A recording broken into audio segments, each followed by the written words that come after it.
I'm Margaret, 72 years old, and tonight I quietly wiped my hands on the linen napkin and stood up from the dinner table without saying a word. My daughter-in-law had just shouted across the table, "Stop eating, old woman, that's not your food." I had brought the pie, homemade. My son didn't look up. The tea beside me had gone cold, just like the silence in that room. I didn't cry. I didn't argue. I walked straight out, and by morning, everything they thought they owned would no longer be theirs. Even the lawyer said he'd never seen a move so silent and so loud. Before we continue, I'd love to know, where are you watching from today? Comment below. It wasn't always like this.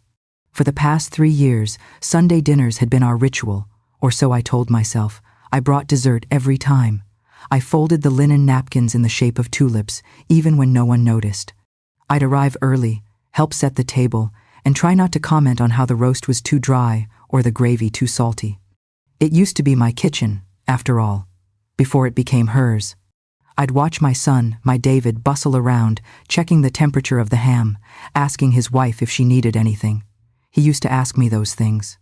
Now, I stood at the corner, watching him forget I was ever the center of this house. There was always a strange silence when I walked in. Not loud, not hostile, but the kind that makes your skin tighten a little. The kind that feels like walking into a conversation that suddenly veered off track. They'd already started eating once before I arrived. No one waited. I told myself it didn't matter. "Here, Mom," David said, handing me a plate. "You can sit, there." He pointed to the end of the table. "The place card in front of the chair," said Margie, in a messy child's handwriting. I smiled, thinking maybe my granddaughter had done it, until I turned it over and saw my name scribbled over another, crossed out roughly with black marker. Underneath, faintly, it said, "Guest." I didn't ask. The chair was stiff, and a little further from the main table than the rest. I sat down carefully, folded my coat across my lap, and tried not to let my face show what my heart was already whispering. "Don't eat the rolls," my daughter-in-law, Karen, said with a smile that didn't reach her eyes. "Too many carbs, bad for your age." She said it lightly, like a joke, but no one laughed, except her. The rolls smelled like rosemary and garlic, the kind I used to bake from scratch every Christmas. I had passed the recipe down to her in a handwritten book, the pages worn from years of flour-dusted fingers. But now, the scent just made my stomach twist. I reached for one anyway, slowly, and she tilted her head. "Oh, did you want one?" Before I could answer, the basket was already on the other end of the table. David didn't say a word. I sipped my tea instead, cold, forgotten, like me. During dinner, they talked about school board meetings, the rising cost of groceries, Karen's new side business selling skin cream to other moms. No one asked how I was. No one asked about the doctor's visit I had that week, or the arthritis that made my fingers swell so badly I could barely unbutton my coat. Halfway through the meal, my granddaughter whispered, "Grandma, why don't you talk more?" I just smiled and patted her hand. It's not that I didn't want to talk. It's that I didn't feel allowed. I excused myself to the kitchen after dinner, as I always did, out of habit, or maybe duty. I began clearing the plates quietly, stacking them the way I used to teach David, edges aligned, cutlery inside. Old routines still gave me comfort. The kitchen was different now. Cold lights, chrome appliances, everything white and spotless, like a showroom. Not like when I lived here, warm, cluttered, loud with life. As I opened the drawer under the oven to store a tray, something caught my eye. It was a white bakery box, partially opened, the plastic wrap peeled back. Inside was a cake. Not just any cake, my favorite. Vanilla buttercream with lemon curd filling. I leaned in and saw the words in pale yellow frosting, "Happy birthday, Mom." But a quarter of it was missing. Eaten, sloppily cut. I checked the date on the receipt, still stapled to the box. 3 days ago. No one had mentioned it. Not a single call, not a card. I had assumed they forgot, but they hadn't.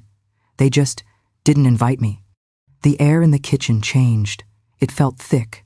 My chest tightened as I stared down at the box, wondering if they'd even planned to throw it out before I saw it. I picked it up and placed it gently on the counter. The frosting was still soft, A single curl of lemon peel had fallen to the side. Then I heard footsteps behind me. It was Karen. "Oh," she said flatly. "You found that." I turned slowly. Her face didn't change. "We meant to bring it over, but we got busy. You know how it is." I waited. She didn't say anything else, just walked to the sink, turned on the water, and began rinsing the wine glasses. I nodded once and stepped back. "Of course," I murmured. My hands were trembling, but I kept them low, out of sight. That night, after the dishes were done and the guests had left, I stayed a bit longer than usual. I sat in the living room, alone, watching the soft flicker of the television screen reflect against the cold marble floor. David came in to say goodnight. "You okay, Mom?" I smiled. "Yes, sweetheart, just tired." He kissed my forehead without looking at me. As I reached for my coat near the hall closet, I noticed something else. The old photo frame of David and me on his graduation day, the one where I held his diploma and cried into his shoulder, had been moved. Not to another table, not even turned around. It had been stuffed behind a box of protein bars and unopened mail. I pulled it out slowly, wiped the dust off the glass, and held it for a moment. Then I heard something. A voice, muffled but clear enough to stop my breath.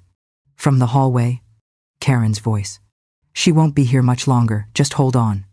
My heart pounded as I stood there in the dark, that photo frame in one hand, the sound of betrayal curling through the hallway like smoke. There was a time my son couldn't sleep unless I sang to him. He was 8 when his father died, an unexpected heart attack at 41. I was still in my scrubs that night, walking into the house after a 12-hour shift, and found David on the porch steps, knees pulled to his chest, eyes wide with a kind of fear no child should carry. I didn't even have time to grieve. I had bills, a funeral to plan, a little boy who needed shoes and security. So I didn't cry. I worked double shifts at the hospital and brought home store-brand peanut butter, pretending it was his favorite. I pawned my wedding ring once to pay for his science camp. He never knew that part. I made sure of it. Years later, when he was in college and it all came crashing down during his divorce, it was me who rented the U-Haul. Me who held his sobbing frame while he cursed love and failure. And me who opened the front door and said, "Don't worry, you'll always have a room here, baby." I meant it. Back then, he would say it back. "You'll never be alone, Mom. Promise." Now? Now I stood in the hallway of the home I once built and heard my daughter-in-law whisper, "She won't be here much longer." The photo frame I clutched felt heavier than it should have. I placed it on the nearest table. My fingers shook too badly to hold it. Karen's voice trailed off into a laugh. I couldn't hear David's reply. Maybe he didn't offer one. The next morning, I tried to tell myself it was a misunderstanding. I baked. That's always been my therapy. I made his favorite, cinnamon apple pie with a butter crust. The kitchen in my small apartment isn't much dim yellow lighting, cracked tiles, the smell of old wood and faint bleach, but it's mine. As the pie cooled, I wrote a note and folded it beside the pan. "A little sweetness for your Sunday." I wore my good sweater, the one with pearl buttons and hand-sewn edges. I even pinned on the brooch David had given me for Mother's Day 5 years ago, before the distance crept in. When I arrived, Karen opened the door. She didn't look surprised to see me, not glad either. "Oh, you're early." She stepped aside but didn't move far enough. I had to squeeze past her. David wasn't downstairs. I placed the pie on the counter, lifting the foil carefully. The scent of warm cinnamon filled the air, the kind that always used to draw David out from his room as a child. I waited. Karen didn't say anything. After a few minutes, I cleared my throat. "Is David upstairs?" She glanced at her phone. "He's on a call. We weren't expecting pie." I smiled, trying to soften her. "It's his favorite," I thought. She cut me off with a tight shrug. "He's not supposed to have too much sugar, for his weight." The words sliced cleaner than I expected. Still, I nodded and stepped back. Later that afternoon, while setting the table, I reached for the silverware drawer and Karen blocked it with her hand. "I already did that," she said, her voice flat. "Oh, I just thought I'd help." "You're not the maid, Margaret. Go relax." Not the maid. The way she said it, not playful, not warm, just clipped, possessive, final. I sat back down at the far end of the table again. The place card was gone now, just a blank napkin. Dinner passed in awkward fits of conversation. David talked about budget cuts at work. Karen discussed new granite counters for the upstairs bathroom. The kids asked to be excused early. I sat there quietly, feeling like a coat left on the back of a chair, present but unacknowledged. When I excused myself to use the bathroom, I took a detour through the hallway and noticed something that made my breath hitch. The family photo wall. It had changed.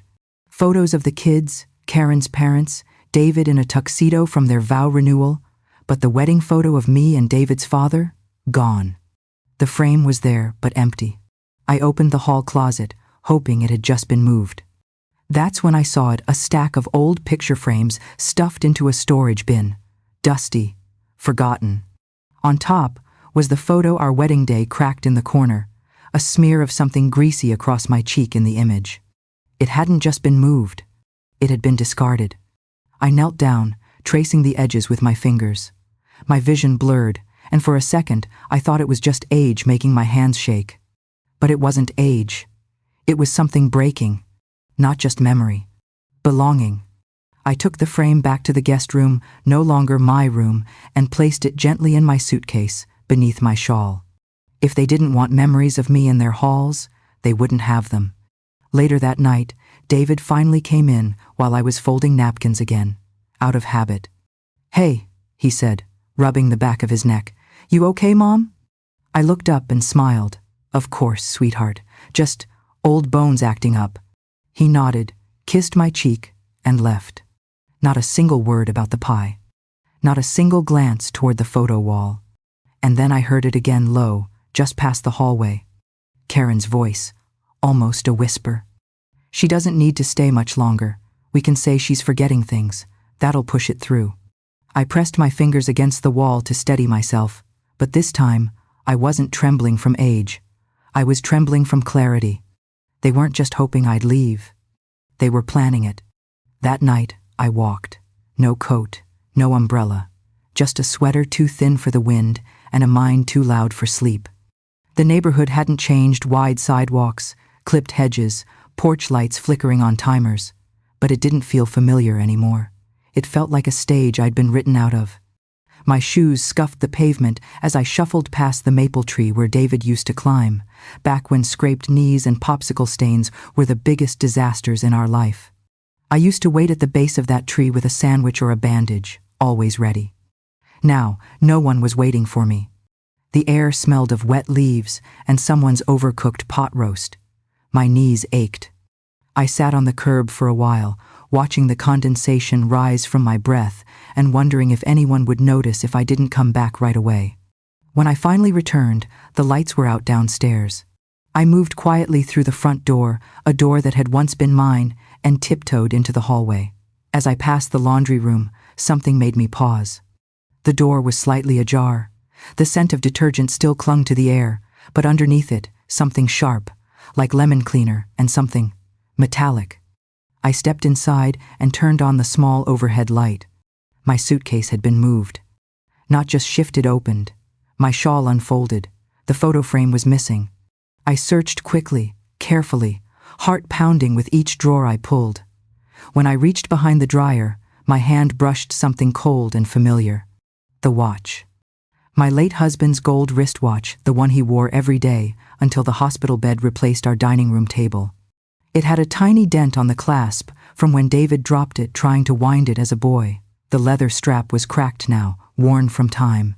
It had been in my room, on the little tray where I kept my prayer cards and sewing needles. Now, it was buried beneath a bundle of lint and a broken coat hanger, tangled in a ripped trash bag. I stared at it for a long time before picking it up. The strap smelled like dust and detergent. I pressed the face of the watch to my chest. Not to hear it tick, it hadn't in years. But because it was the only part of him left that hadn't been erased. That's when I knew. This wasn't just drifting apart. This was deliberate. The next morning, I didn't bring coffee. I didn't make biscuits or help with the table. I sat on the porch bench with the watch in my palm, waiting for David. He came out rubbing his eyes, surprised to see me awake. "You didn't sleep?" I held out the watch. He looked at it, blinked. "Oh, you found that?" I said nothing. Karen came out behind him, arms crossed. "It fell. We didn't want to bother you with the mess." "The laundry room trash?" I asked quietly. She smiled without teeth. "I guess the cleaning lady moved it." David shifted uncomfortably. "It's just a mix-up, Mom. Don't read into it." A mix-up. My husband's most treasured belonging tossed like garbage. The silence between us stretched so thin, I could almost hear it snap. I nodded once. "Of course." Later that day, while Karen was out and David distracted by work, I went upstairs. Not to rest, not to retreat, but to look. And what I found confirmed everything. Boxes. Labeled in black marker. Mom. Storage. Guest. Linens. Old books. Discard or donate. My name, my life, my memories reduced to Sharpie and storage tape. The guest room closet was half empty, my sweaters neatly folded and stacked, ready to disappear. I reached for one and held it to my face. It still smelled faintly of lavender. My hand brushed something hard beneath the sweaters. The prayer book. I hadn't seen it since Christmas, thought it lost during the move. I opened it slowly. Tucked inside was the nursing home brochure, folded precisely, as if someone had gone back into the drawer to place it perfectly. This wasn't a slip of paper left behind. It was a message. I placed the watch inside the prayer book, closed it, and held it to my chest. Then I whispered my ritual, the same line I'd said every time I felt uncertain since David was born. "Just one more day, Lord. Let me stay needed." I no longer knew if I was praying for permission to endure or the strength to stop trying. The door creaked behind me. Karen stood there, arms crossed. "You were in our room?" "Our," I asked, turning. "This was my room, once." She walked in, voice smooth. "We just need space. You understand, right? You've had your life. You've had your time." Her eyes moved to the prayer book in my hands. "Please don't make this harder than it has to be." That was the first time I saw it, not just dislike, not irritation, but ambition. This wasn't about space. It was about erasure. They weren't trying to help me transition. They were trying to replace me. I smiled then, not out of kindness, but because, for the first time in weeks, I felt something settle inside me. Resolve. They wanted space? I was about to show them just how much space I could take back. The following Sunday, I almost didn't go. I sat in my little apartment for hours, staring at the pie dish, wondering if showing up again would make me look desperate or defiant. But something in me, maybe the same part that stitched David's Halloween costumes by candlelight or nursed him through chickenpox while my own hands were blistering from cleaning chemicals, refused to disappear quietly. So I went. I brought apple cobbler this time, piping hot, cinnamon thick in the air. When I arrived, Karen opened the door and blinked. "Oh, you came." "Yes," I said, stepping past her. "It's Sunday." Her smile faltered for half a second. Then she nodded. "We weren't sure if you were feeling up to it." I carried the cobbler into the kitchen. The house already smelled of pot roast and rosemary. Plates were set, wine glasses already poured. There were guests. 3 women I didn't recognize stood in the living room, sipping from stemless glasses, laughing about their husbands' golf scores. Karen gestured toward me with a cheerful lilt. "That's Margaret, my husband's mother. She's been staying with us temporarily." Temporarily. Like a cold sore, or a broken light bulb. I smiled at the guests politely. "I live here," I said. Karen's smile stiffened. One of the women blinked. "Oh, how lucky they are to have you." Karen responded before I could. "Yes, we're doing our best. It's hard, watching someone age." The way she said age, like it was a disease, like I was wilting, something to pity. David walked in then, ruffling the kid's hair, holding a fresh bottle of wine. He kissed Karen's cheek, didn't even look at me. Dinner was loud with clinking glasses, big laughs, and stories that didn't need my memory. I sat at the corner again, by the drafty window, my plate the last to be filled. The cobbler sat untouched in the kitchen. Halfway through dinner, one of the guests asked, "So, how are things, Margaret? Must be fun living with the grandkids." Before I could answer, Karen chimed in, waving her hand. "Oh, she's just here for the leftovers." They all laughed. Even David chuckled, not out of cruelty, I think, but out of fear. I stared at him. He wouldn't meet my eyes. The wine glass trembled slightly in my hand. The room blurred for a moment, not from tears, but from shame. Shame that this was my boy. The one I raised to say thank you after every meal. The one who used to carry my bags without asking. Now, he let his wife mock me like a daycare aide who overstayed her shift. I excused myself, quietly, always quietly. In the hallway, I found a place to breathe behind the stairs, where coats were hung. That's when I noticed the paper sticking out of Karen's handbag, tossed carelessly on a bench. I didn't plan to look. But something tugged at me, unknowing, heavy and low in my stomach. I pulled it free and unfolded it. Navy blue header, gold embossed font, the name of a local assisted living facility. My name typed across the top, Margaret Ann Howell, preliminary intake plan. Page 2 included details, dietary preferences, allergies, a checkbox for decline in personal hygiene, notes about increasing forgetfulness and inability to safely navigate stairs. Lies. Twisting lies. And it wasn't printed today. It was dated 3 weeks ago. They had been planning this long before the birthday cake, long before the insults turned cruel. I looked up and realized Karen's voice was approaching. I slid the document into my pocket, pressed my back against the wall, and held my breath. She laughed as she passed. "She still thinks we're just talking. Isn't that cute?" My fingers clenched the paper inside my coat. I didn't go back to the table. Instead, I walked out the front door. No one noticed. I sat in the car, in the cold, with my seatbelt still on, and unfolded the paper again. At the bottom was a section titled Contact Authorization for Decision Making. David's name, not mine. I ran my fingers across the ink, slowly, and whispered, "Just one more day, Lord, let me stay needed." But the prayer felt heavier now, less like hope, more like a question. Would anyone fight for me? Or was I the only one left? What would you do if your own child planned your removal behind your back? Would you stay and hope, or finally walk away? I didn't sleep that night. The document sat on my lap as I sipped from a chipped mug of tea in my apartment, the air cold because I didn't want to turn the heat on, not until I felt warm inside again.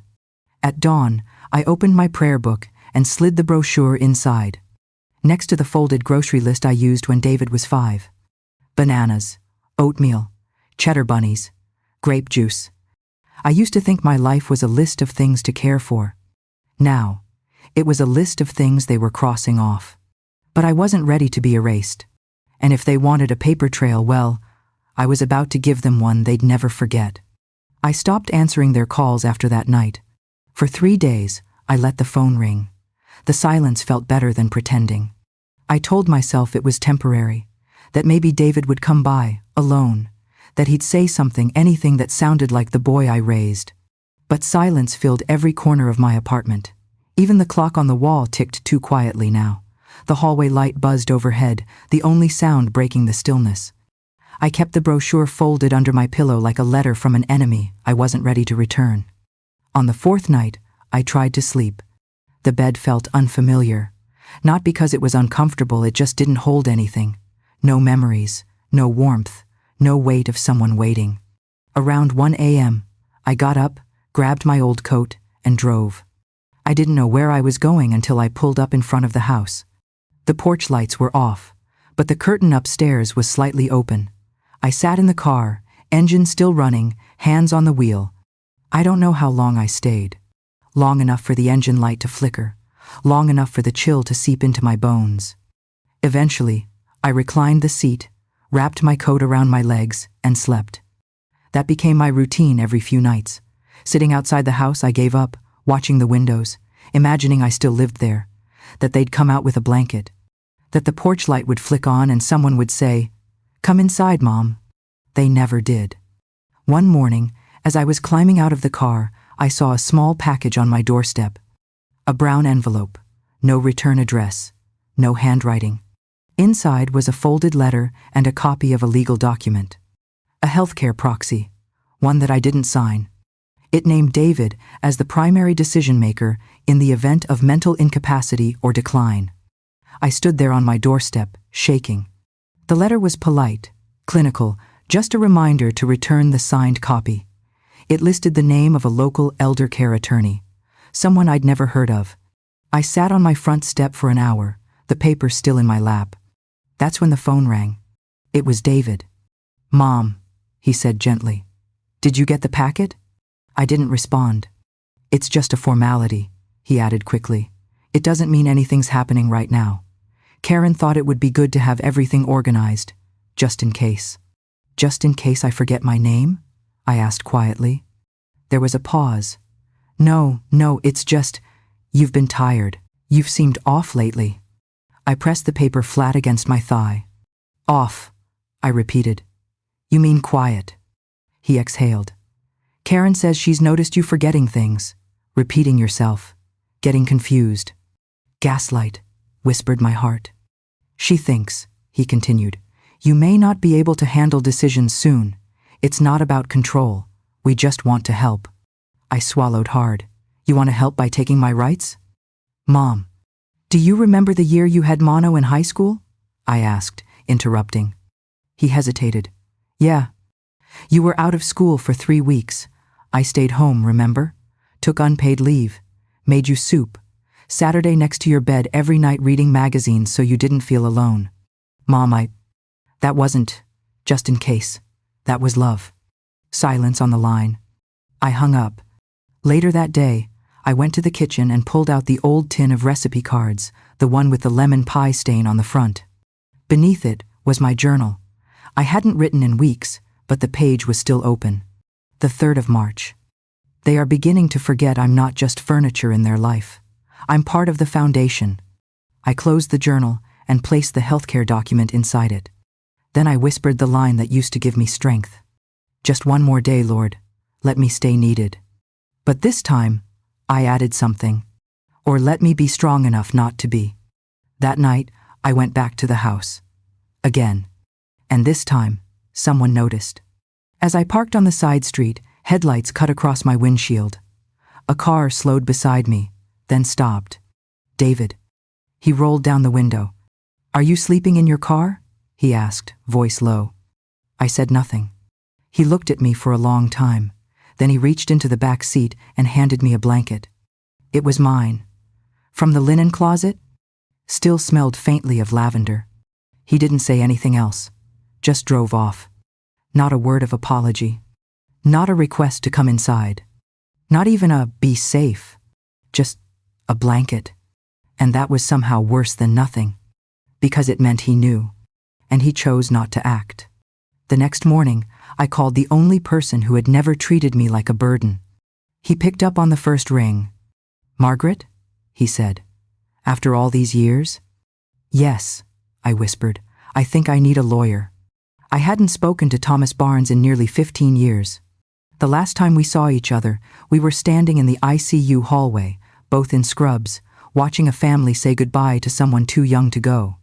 We'd worked the night shift together for years, trading bitter coffee and heavier secrets than any nurse should have to carry. He used to call me "Steel Spine Margaret," said I was the only person in the building who could handle death and still remember the names of every patient's dog. When he picked up the phone, his voice hadn't changed, warm, grounded. "Margaret? After all these years?" "Yes," I said. "I think I need a lawyer." He didn't ask why, just said, "Come by tomorrow. Morning's best. I'll make the coffee."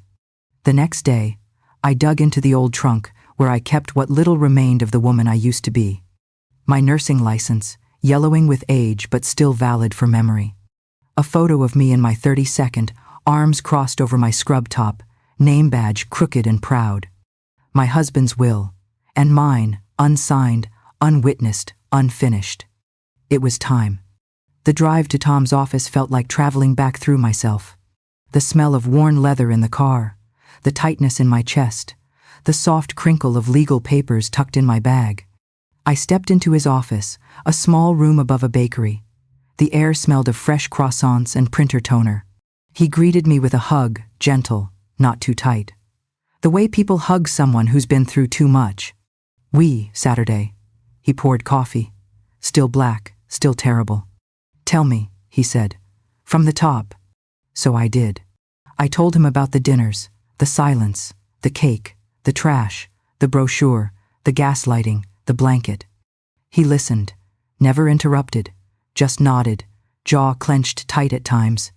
When I finished, he leaned back, whistled low. I've seen greed, he said, but what they're doing isn't just greedy, it's a campaign. I nodded. I don't want revenge, I said. I want truth and protection for myself and my granddaughter. His eyebrows lifted slightly. She's kind, I added. Still sees me. I want something in place for her, something Karen can't touch. He opened a drawer and pulled out a new file folder. Then, let's write a will.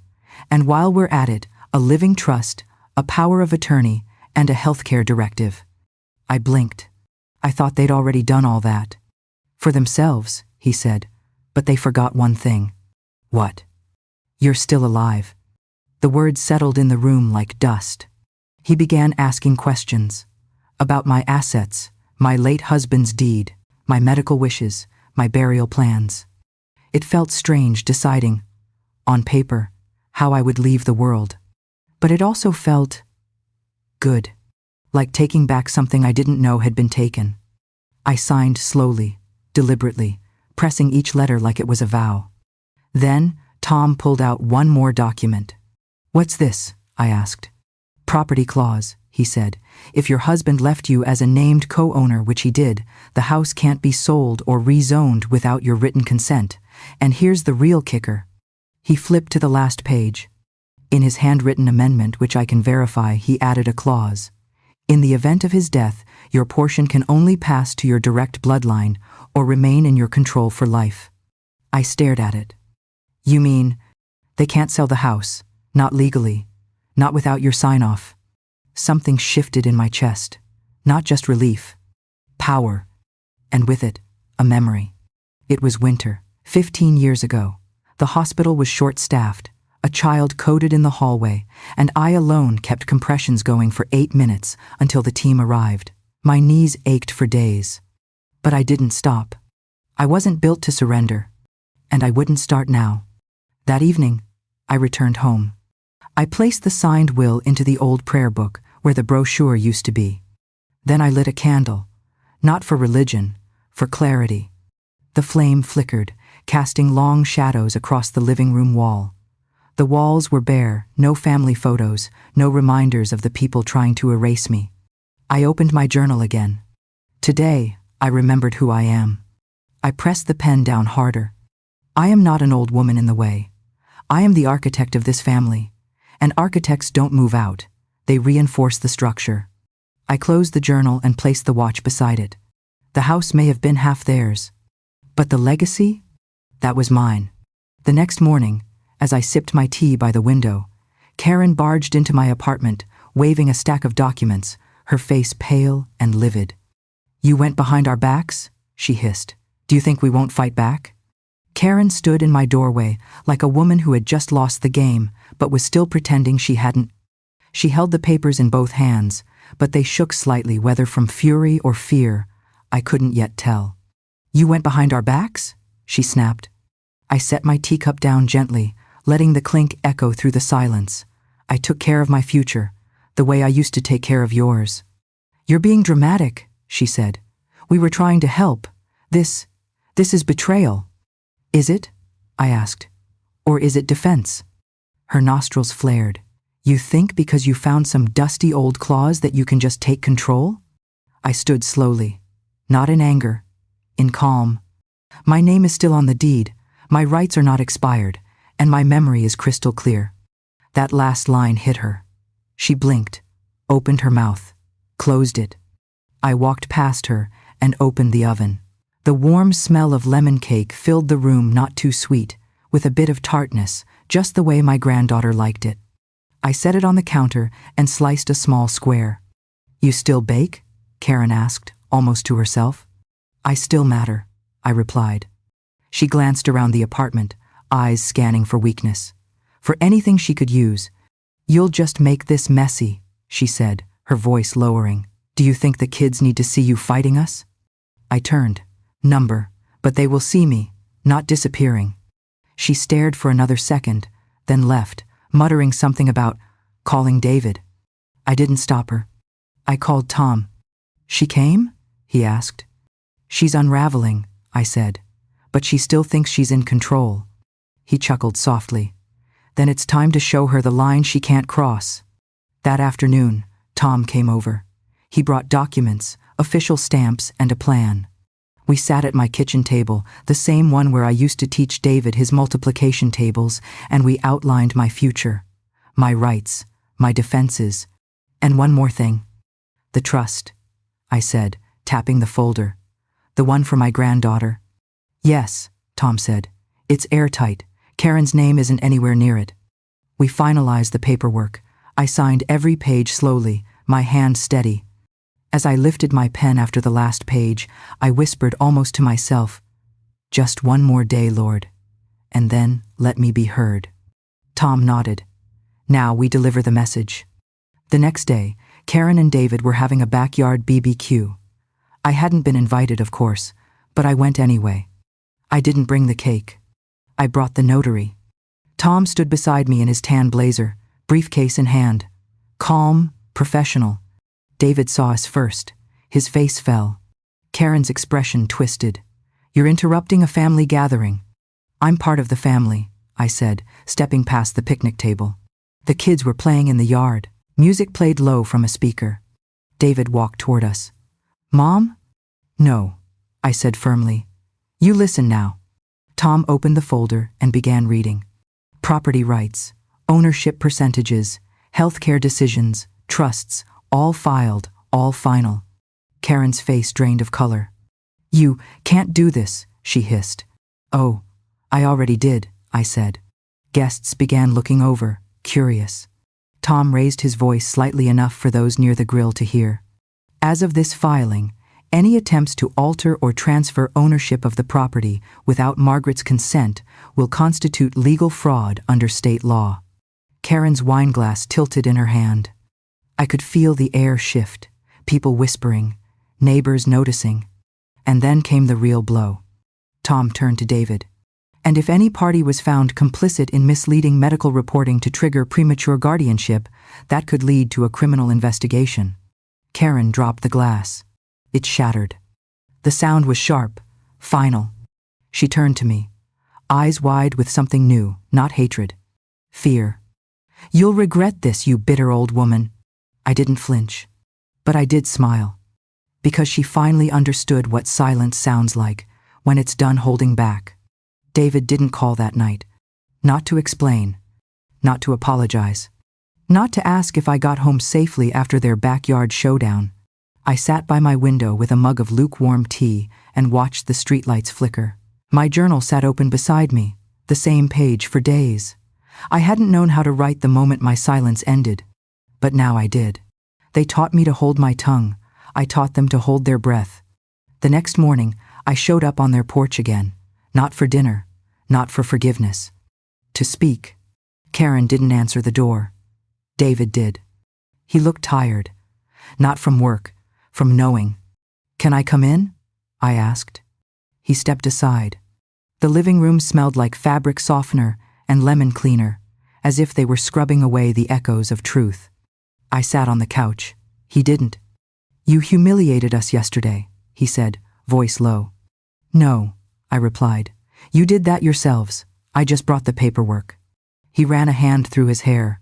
"Mom, you don't understand what it's been like. Karen's been stressed. The kids—" "Don't," I said sharply. "Don't cushion cruelty with circumstance." He flinched. "I watched you stand there while she mocked me, laughed at me, planned behind my back, and you said nothing. I didn't want to start a fight. You let one happen." The silence between us stretched, heavy as stone. Then, I reached into my bag and pulled out the last folder Tom had given me.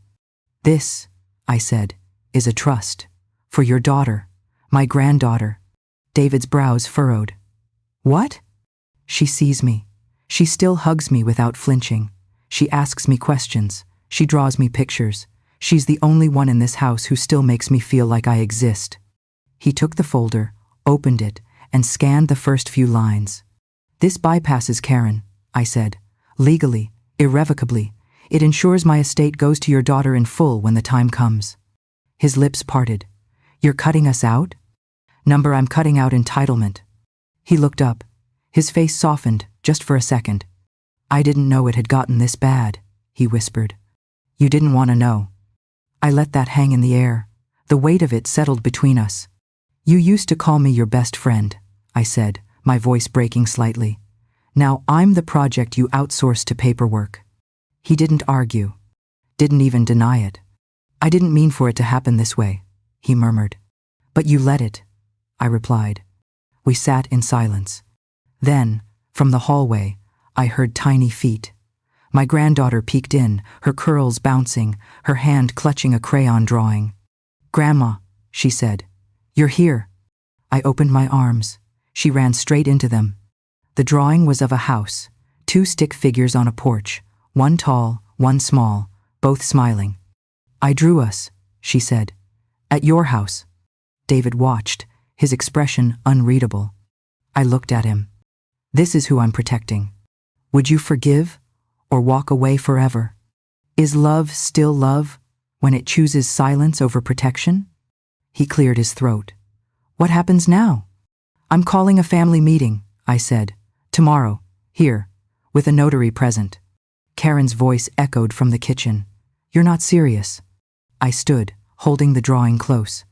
I've never been more serious. She stepped into the room, arms crossed, chin high. You think this stunt will change anything? I turned to her slowly. No, I said. I think it will reveal everything. David looked between us, his wife's rage, his mother's calm, and finally asked, What else have you been planning? I smiled. Only the truth. The next evening, I arrived 5 minutes early. Not because I was nervous, but because I wanted to watch them scramble. The house looked pristine. Too pristine. Karen's car was gone, but I knew better. She was inside, probably fluffing pillows and staging control. David opened the door. His tie was crooked. We're ready, he said. I know, I replied, stepping in past him. Tom Barnes followed close behind, briefcase in hand. He nodded once, professional and composed, and headed straight for the dining table, where a small stack of documents waited beside 2 pens and a notary stamp. Karen was already seated, dressed sharp, lipstick too dark for the hour. She didn't smile. The kids were upstairs, the television on low. The smell of overdone chicken filled the room, masking tension but not erasing it. David sat beside her, eyes darting. Let's begin, I said, setting my tea on the table. I had brought it from home, Earl Grey, piping hot. This time, I didn't accept what they poured. Tom cleared his throat. We're here to finalize a set of legal declarations based on the existing property deed, amended will, and personal trust established by Mrs. Howell. Karen scoffed. This is absurd. Tom opened the first document. We'll begin with the deed. He slid it forward. Karen leaned in, eyes narrowing. Tom tapped the highlighted section. This clause, handwritten by Mr. Howell before his passing, states that any sale, transfer, or legal modification to the property must include the written approval of his surviving spouse if still living in the county jurisdiction. He looked up, which, of course, Margaret is. David swallowed. So we can't do anything? Not without her full consent, Tom confirmed. Karen's mouth twisted. She's not on the mortgage. But she is on the title, he said, and the clause is binding. The silence that followed wasn't empty. It was loud with collapse. Karen's carefully built illusion, her quiet campaign to remove me, had just cracked. I want this house for our family, she snapped. You have it, I said. You just don't have it all. Outside, through the open kitchen window, I heard voices. The neighbors. Mr. Donnelly watering his lawn, Mrs. Rivera walking her dog, both within earshot. I let the window stay open. Karen stood. You're doing this for control. No, I said. I'm doing this because I won't be erased. She threw a hand in the air. "She's manipulating you, David. Look at her, she's playing the victim." David looked at me, then at her, then down. His silence said everything. Tom slid forward the second document, the official recording of the trust. Karen didn't reach for it. "You blindsided us," she muttered. "You made us look like fools." "You did that yourselves," I said softly. Her eyes snapped to mine. "You'll regret this, you bitter old woman." The words bounced off the walls, loud, clear, and from outside, Mr. Donnelly looked up. Mrs. Rivera paused. Karen noticed. She tried to backtrack. "She's twisting things," she said to David. "She's making me look like the villain." But David didn't respond. He just sat there, deflated. Finally, Tom closed the folder. "Unless there are objections, these documents will be signed now." Karen stormed out. David remained seated. He looked at me, tears glistening but unshed. "I didn't know how to stop her," he whispered. I nodded slowly. "But you knew how to sit and watch." He looked away. I reached into my bag and placed one last item on the table. The photo of us from his graduation, the one Karen had stuffed behind the pantry boxes. I had cleaned the glass, reframed it. "I'm not asking you to choose," I said. "I'm asking you to remember." And with that, I picked up the pen and signed. Tom stamped the papers. And outside, the neighbors turned toward the house, as if hearing a shift they couldn't name but couldn't ignore. That night, I unlocked the storage unit behind my apartment. I hadn't been there in years. The lock was stiff, rusted. I had to jiggle the key twice before it gave. The metal door groaned upward, revealing boxes, bags, a dusty sewing machine, and a stack of old furniture beneath a faded blue tarp. I pulled it back and found it exactly where I'd left it.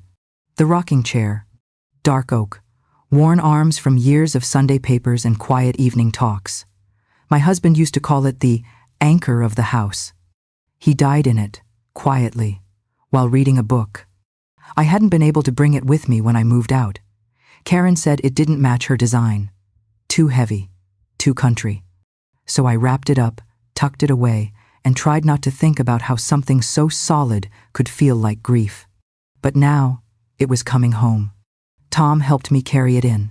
We placed it gently in the living room, near the window, where the light hit just right in the afternoons. I ran my fingers along the wood. The scent of old polish and cedar still clung to it, warm and familiar. "Looks good here," Tom said, stepping back. "It belonged here," I replied. He nodded. "So do you." We sat for a while. No documents, no signatures, just two old friends watching the sun sink. "You were the strongest nurse I ever knew," he said after a pause. I smiled. "I didn't feel strong. You didn't need to. You just kept going." That night, I made tea and sat in the chair for the first time in years. It creaked under me, a sound that once annoyed me, now soothing as breath. I opened my journal and wrote, "Some homes are built with hammers, some with hands. Ours was built with hope." I remembered the day we moved in, my husband and I, young and broke and thrilled. We painted the kitchen ourselves, arguing over the shade of yellow. We planted rose bushes out front, which Karen tore out to modernize the curb. That chair had sat in every room since then, like a lighthouse, steady no matter where it landed. Now, it was back where it belonged. The next morning, I began my own kind of rebuilding. I cleared out my closets, boxed up what no longer felt like mine, and I wrote letters not to Karen or David, but to my granddaughter. One for her 10th birthday. One for her graduation. One for the day she moves out. Inside each one, I placed a photo, a piece of advice, and a line from the prayer I'd always whispered. "Just one more day, Lord. Let me stay needed." She would know that I tried. That I fought not with fists, but with documents, memories, and love. Around noon, I heard the mail slot creak. A thick envelope slid across the floor. I picked it up, and the name on the return address made my heart skip. Law Office of Peterson and Hale, not Tom's firm. Inside was a letter from Karen's personal lawyer. A notice of intention to pursue ownership compensation, claiming emotional distress and investment loss due to my legal interference. They wanted to settle. They were scared. And they were lashing out the only way they knew how, with threats. I placed the letter on the kitchen counter, made a fresh cup of tea, Saturday back down in the rocking chair. The house was quiet, but not the empty kind. The still, strong kind. I picked up the letter, folded it calmly, and reached for my phone. "Tom," I said. They just blinked. And I wasn't going to. 3 days later, I sent out the invitations handwritten, folded in floral paper, hand-delivered to every doorstep on our street. Just 12 of them. Nothing grand. But every single neighbor knew what it meant. Margaret Howell was hosting a tea party. It wasn't just tea. It was a line in the sand. I spent the morning preparing. Set out my mother's china, polished until the rims gleamed. I baked 2 kinds of scones, lemon poppy seed and cranberry walnut, and laid them out with jam and butter on a table draped in the lace cloth. Karen once said was, "too old lady for company." I wore the blue cardigan David gave me the year he got his first real job, the one with the tiny embroidered daisies. And around my wrist, I wore my husband's watch. It no longer ticked, but it no longer needed to. It was a symbol now, of time survived, of battles fought without shouting, of presence. They came, just after 2 o'clock. Mrs. Rivera, from down the street, brought daffodils. Mr. Donnelly arrived with his usual scowl but stayed longer than anyone. Even young Chloe from 2 houses over stopped by with her newborn in a stroller, asking if she could borrow a quiet porch for 10 minutes. They sat around the table in my garden, sipping warm tea, biting into scones, and laughing softly. No one mentioned Karen. No one needed to. I told stories not about lawsuits or property, but about the first tomato plants I grew in that yard. About David's 5th birthday party when it rained and we danced barefoot on the lawn. About the way my husband used to fix every broken hinge with a paperclip and faith. And they listened. I was no longer the woman being whispered about. I was the woman being remembered. Halfway through the afternoon, Karen appeared at the edge of the yard. She didn't walk up, just stood at the fence, arms crossed, trying to decide if she had the social authority to interrupt. She didn't. Mrs. Rivera spotted her and leaned closer to me. "She looks like a raccoon near the compost bin," she whispered. I nearly choked on my tea. Karen lingered for a few minutes, then left. Not a word.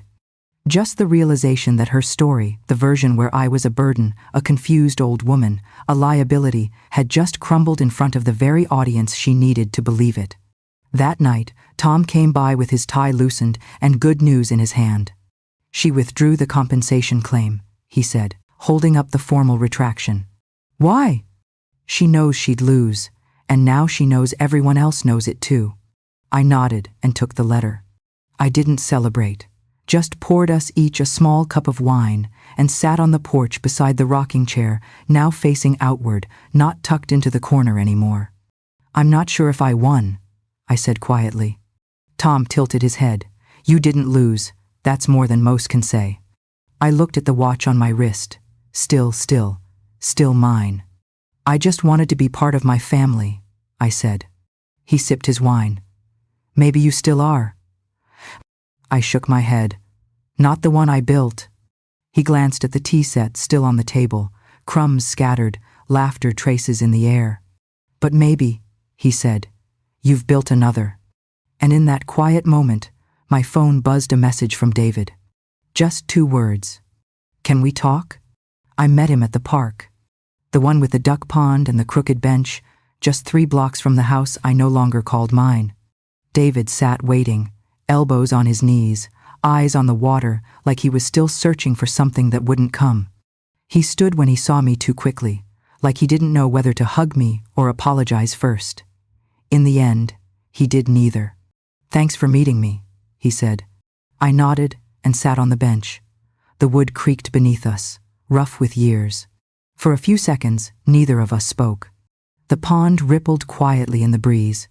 "I didn't know how bad it got," he said at last. "You didn't want to know," I replied. "There's a difference." He looked down. "I was trying to keep peace between you and Karen, for the kids." "No," I said gently. "You were keeping quiet and calling it peace." He winced. "I just thought it would blow over." People don't blow over, David. They break. He rubbed his hands together, like warmth might come from friction. She's not all bad, he said, barely above a whisper. I know, but she treated me like I was. He nodded slowly. I should have stopped it. Yes. Silence again. Then his voice cracked. I feel ashamed, Mom. I looked at him, really looked, and saw the boy I once held through fever, the teenager I sat beside on college visits, the man I once trusted to carry on what we built. And I said softly, shame means your heart is still working. That's something. He blinked quickly. Why didn't you yell? Or leave sooner? Or, I don't know, fight louder? I smiled. Because I believed you'd remember who I was without me having to scream it. Just then, a small voice broke through the air. Grandma? His daughter, my granddaughter, came running across the grass, crayon-stained fingers waving, curls bouncing. She held something behind her back. I made you something, she said, beaming. She handed me a folded piece of construction paper. On it was a drawing. Me, sitting on a porch in a rocking chair, holding a mug, her beside me with a cat on her lap. I drew us again, she whispered. But this time I put Daddy too. I looked up at David. He was crying now, silently. She talks about you all the time, he said, even when Karen tries to steer the conversation. I pressed the drawing to my chest. She sees me, I said. That's all I ever wanted, to still be seen. Is silence ever innocent? Or is it just the easiest way to betray someone you love? We sat there a while longer. The sun lowered. Ducks quacked in the reeds. Then I handed him a small envelope. He opened it and read the single-page document inside. His eyes widened. You're transferring the full ownership to yourself? He asked. You're taking the whole house? No, I said. I'm finalizing the clause that says no part of it can be sold, altered, or transferred without your daughter's approval, when she turns 25. His mouth opened slightly. You're skipping us? No, I said again. I'm protecting her. From you. From Karen. From becoming the kind of people who confuse silence for safety. He stared at the paper. Then, slowly, he nodded. You're right, he said. I know. Can I still come by? I tilted my head. Do you want to? His voice broke. I want to remember who I was. When I was your son. I reached into my bag and handed him something else, the photo from his graduation. Clean, framed, restored. I never stopped being your mother, I said. You just stopped being my witness. He held the photo in shaking hands, whispering, I don't deserve this. I stood, brushed off my coat, and said, Then earn it. The house is quieter now, not because people are gone, but because the noise of pretending has faded. I moved back in 2 weeks after the documents were finalized. Not with boxes or declarations, just a suitcase, a few books, and the rocking chair. It sits on the porch again, where it always belonged, facing the street with its steady creak and sun-bleached arms. I have my tea there every morning, not cold anymore, but warm, strong, the way I drink it when no one's watching the clock for me. The first thing I did after moving in was take down the live, laugh, love signs Karen had hung in the hallway. I replaced them with photos. Real ones. Me and my husband in the garden, hands muddy and happy. David on his 6th birthday, frosting on his nose. My granddaughter, asleep on my lap, her tiny hand wrapped around one of my fingers. Stories that belonged to this home, to this family, to me. Karen hasn't returned. I didn't need to tell her not to. She knows her reflection in this house now isn't flattering, and without her social image to polish it, she's chosen distance. That, I welcome. David comes by once a week. He doesn't say much, but he brings tomatoes from his garden and fixes small things, squeaky doors, flickering lights, a bent fence post near the roses. We don't talk about the past. Not directly. But he always lingers a little longer when his daughter runs into my arms and tells me she saved me a seat in her dreams. The other day, he found the framed drawing she gave me, the one with me in the chair, her by my side, a mug in my hand. He stood there, staring at it for a long time. Then, without a word, he took out a nail and hung it in the hallway. right where Karen once hung a mirror. The neighbors stop by more often now. Not because of gossip that ship sailed, but because the house feels like it's breathing again. Mrs. Rivera brings her dog to nap on the porch. Mr. Donnelly asks for advice on sweet corn. Even Chloe, with the baby, drops by on Thursdays for tea and stories that make her laugh and cry at once. "This porch," she said once, "feels like a page in a story that still matters." That's all I ever wanted. To matter. One rainy afternoon, I took out the watch, my husband's, and placed it on the mantel again. I wound it gently, knowing it wouldn't tick. But the action mattered. Time may have moved on without us, but I hadn't lost it. I had lived it. Every hard-earned second. Later that night, I made a cup of tea, the rain tapping softly against the windows. The rocking chair creaked beneath me as I sat, shawl draped over my knees, the drawing beside me. I read my granddaughter's latest letter, her wobbly handwriting telling me about school, her new best friend, and how she wants to write books like Grandma's stories. I cried, quietly. Not out of sadness. But because I hadn't just reclaimed the house. I had reclaimed the story. David came by unexpectedly that night. He stood at the porch rail, rain dripping from his sleeves. "I saw the porch light," he said. "It's always on," I replied. He hesitated. "May I come sit?" I nodded to the chair beside me. He took it. We sat in silence. Then he asked, "Is this still your home?" I looked out at the yard, at the fence we painted one spring when he was 9, at the spot where the rose bushes used to bloom. "No," I said softly. "It's not?" I turned to him.